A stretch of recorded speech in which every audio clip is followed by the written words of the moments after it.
Welcome to my second lecture on the art of Mesopotamia.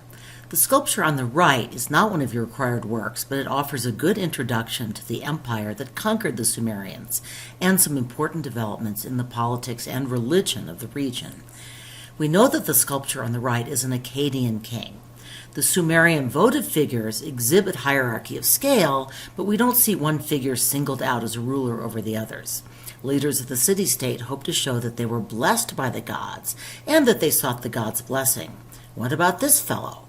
Is he perhaps on his way to being a god? The horns on his head might suggest this. Note, too, that this face is much more individualized. The personality of the king seems to matter. The sculpture is more naturalistic as well, although we still see the highly stylized beard and hairdo. And finally, this is a cast metal sculpture, additive, not subtractive. Metal technology is improving, which will have huge implications for civilization. This is a very important work of art that did not make the required works list. Khan Academy has a great lecture on the Victory Stila, which I decided to cut out of the homework, but I don't want to skip the work altogether. So let's brainstorm for a minute or two about what you're seeing. What seems similar to the art you've already studied, and what seems to be new here? Or, to use College Board language, where do you see continuity and where do you see change? Well, there's plenty of continuity. We see a kind of register with lowly captives on the bottom. We see hierarchical scale. Akkadian king Naram-Sin is much larger than his soldiers and larger still than his enemies. But we also see an important change. Any guesses about what that might be? The king is, talked about this just a moment ago, wearing horns. And very often in art, that is a sign of divinity. The claim that the king is himself a god is something new to Mesopotamia with the Akkadians. But we will encounter it again. Indeed, we will encounter it tomorrow when we turn to the art of Egypt. Note, too, that the registers aren't flat, but diagonal, which emphasizes a march toward heaven. This is a more dynamic work of art. And finally, we see some evidence of landscape in this art. Certain symbols of rule show up time and again, and not only in the art of this particular culture. We've talked before about the significance of horns, like the horns worn by Naram-Sin. We've also talked about the significance of bulls as symbols of strength and virility. The figure on the left is Sumerian. It's part of a lyre or musical instrument.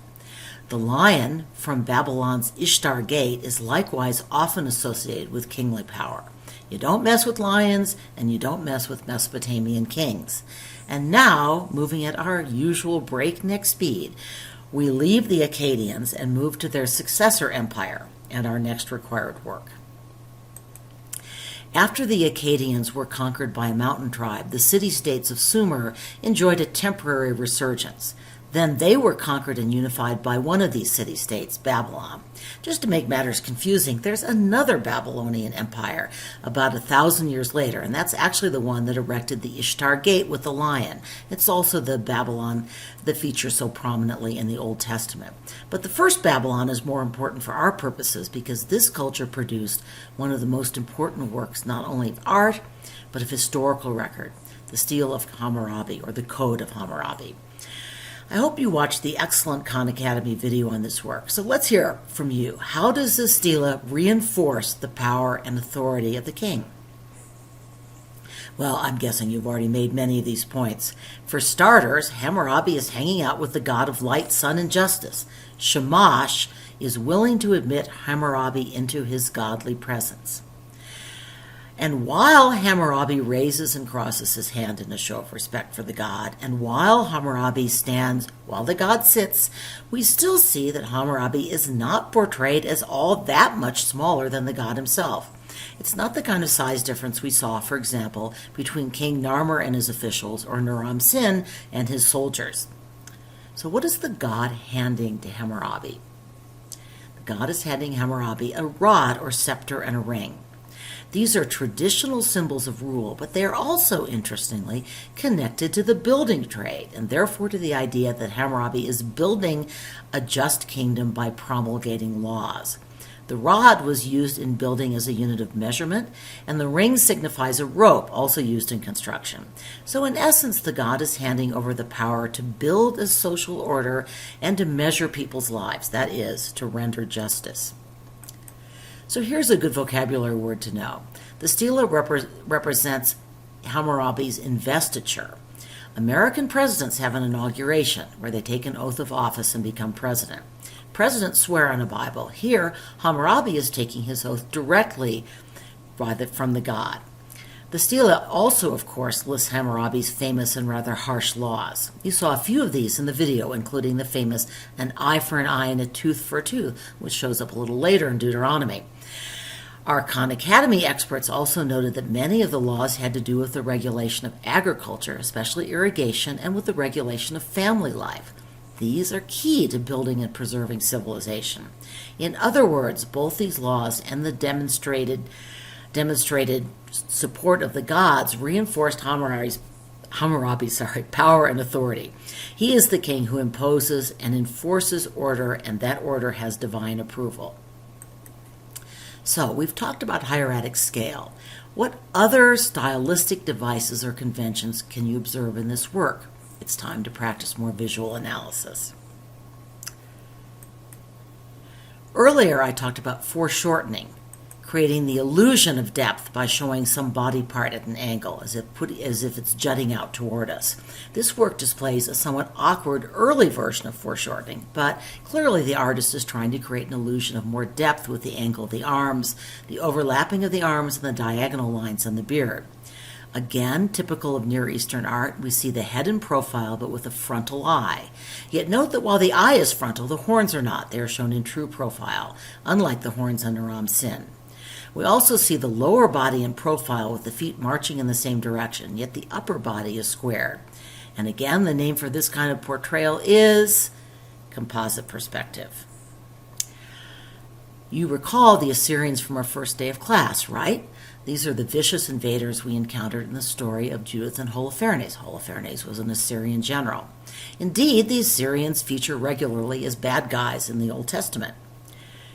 As you'll see from this map, at its height, Assyria ruled large swaths of the Near East, and Egypt as well.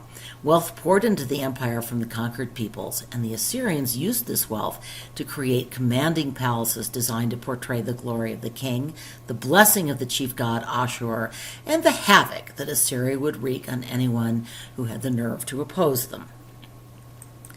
The relief images from the palace of Ashurbanipal at Nineveh are not on the required works list, but the Lamassu, the guardian beasts that guarded the entry to every Assyrian palace, are, so I wanted to use these relief sculptures and a video that talks about them to set the stage for the Lamassu, which, by the way, has long been a student favorite in this course.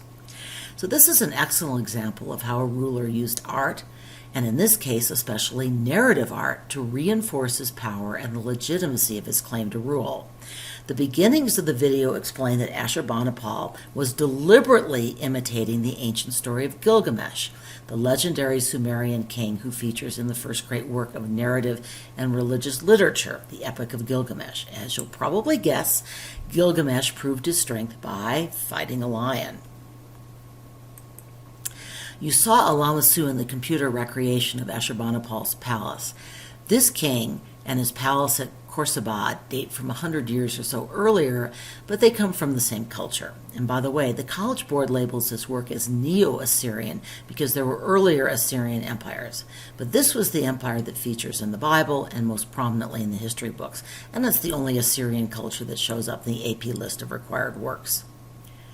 As we've seen, Assyrian rulers deliberately constructed their cities and palaces to showcase and reinforce their power and grandeur.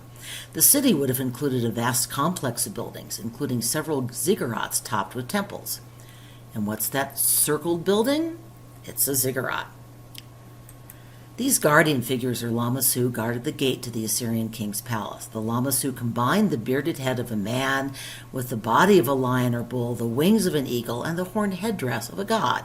So, how does this work convey power and authority? And how do stylistic conventions reinforce this message of power and authority?